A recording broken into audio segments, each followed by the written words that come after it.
Channel. I hope you all are so well due to blessing of your parents and elders. हमारे channel से जुड़ जाइए क्योंकि हम यहाँ पर आपके क्लास 9 मैथमेटिक्स की पूरी तैयारी यहाँ पर करेंगे।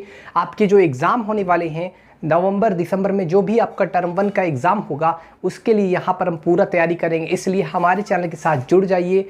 आज हम करने जा रहे हैं निर्देशांक आपका ज्यामिति। हम ऑलरेडी इस पर वीडियो बना चुके हैं, नहीं देखें तो जाकर इसका इंट्रोडक्शन भी देख सकते हैं। आज हम बात करेंगे एक्सरसाइज 3.1। आपको बता दें, अगर फर्स्ट टाइम विजिट किए तो प्लीज़ चैनल को सब्सक्राइब कर लीजिएगा। एक्सरसाइज 3.1 को क्वेश्चन को आराम से समझते हैं। क्वेश्चन नंबर 1 की बात करेंगे। क्या कह रहा है? क्वेश्चन नंबर 1 जो कह रहा है बच्चों, एक अन्य व्यक्ति को आप अपने अध्ययन मेज पर रखे टेबल लैंप की स्थिति किस तरह बताएंगे। ये आपका टेबल है, यहाँ पर एक अध्ययन पर टेबल लैंप की स्थिति अध्ययन मेज पर रखे, या ये आपका अध्ययन मेज है, आप देख सकते हैं, जिसमें आप अपना पढ़ाई करते हैं। ठीक, यहाँ पर मान लो इस पॉइंट पर यहाँ पर आपका टेबल लैंप रखा हुआ है। ठीक, आप पढ़ाई कर रहे हो इस पे, और यहाँ पर आपका टेबल लैंप इस बिंदु पर रखा है। तो इस बिंदु का स्थिति मतलब इस बिंदु का निर्देशांक, यानी यहाँ पर हमने मान लिया टेबल लैंप, ये बिंदु है जिस बिंदु पर टेबल लैंप रखी हुई है। इस बिंदु का निर्देशांक यानी इस बिंदु की स्थिति मतलब इसका निर्देशांक निकालना है। देखो, इस बिंदु का अगर आपको निर्देशांक रखा हुआ, ये कौन सा बिंदु है जहाँ पर टेबल लैंप आपका रखी हुई है, तो इस बिंदु का निर्देशांक निकालने के लिए आपको इस बिंदु की दूरी देखना होगा।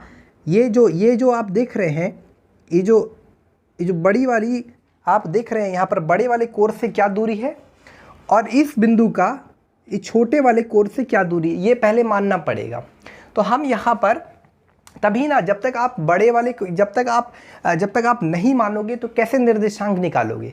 तो यहाँ से इस बिंदु से यहाँ पर ये बड़े वाले कोण की दूरी को हमने 10 सेंटीमीटर मान लिया, और इस बिंदु से छोटे वाले कोण की दूरी को 25 सेंटीमीटर, मतलब यहाँ से इस बिंदु से यहाँ की दूरी 10 सेंटीमीटर और ये दूरी 25 सेंटीमीटर। तो लिख लिया, माना कि बड़े कोण की दूरी इस लैंप से जहाँ पर लैंप रखी हुई है जिस बिंदु से 10 सेंटीमीटर है, और छोटे कोण की दूरी 25 सेंटीमीटर है। यहाँ से यहाँ तक का दूरी इस बिंदु से 25 सेंटीमीटर। जिस क्रम में टेबल लैंप रखा हुआ है, जिस तरह से टेबल लैंप रखा हुआ है, उसके अनुसार टेबल लैंप की स्थिति यानी टेबल लैंप का जो निर्देशांक होगा, यानी टेबल लैंप जिस बिंदु पर रखा हुआ उस बिंदु का निर्देशांक जो होगा, उस बिंदु का निर्देशांक निकाल लेना, मतलब टेबल लैंप की स्थिति आपने निकाल लिया। तो अगर आपने थोड़ा देर के लिए मान लिया इसको एक्स अक्ष और इसको वाई अक्ष मान लिया, फिर समझो, थोड़ा देर के लिए आपने इसको एक्स अक्ष मान लिया, इसको वाई अक्ष मान लिया, तो उस केस में जो निर्देशांक बनेगा, निर्देशांक यानी कि आप बोल सकते हैं कि टेबल लैंप की स्थिति यहाँ पर, तो क्या बनेगा, तो x का निर्देशांक पहले लिखाता है, तो यहाँ से यहाँ तक का दूरी कितना है, यही आपका 10 है, और यहाँ से यहाँ तक का दूरी कितना है, तो 25 होगा। कब? जब हम इसको x अक्ष मान लेंगे और इसको y अक्ष मान लेंगे।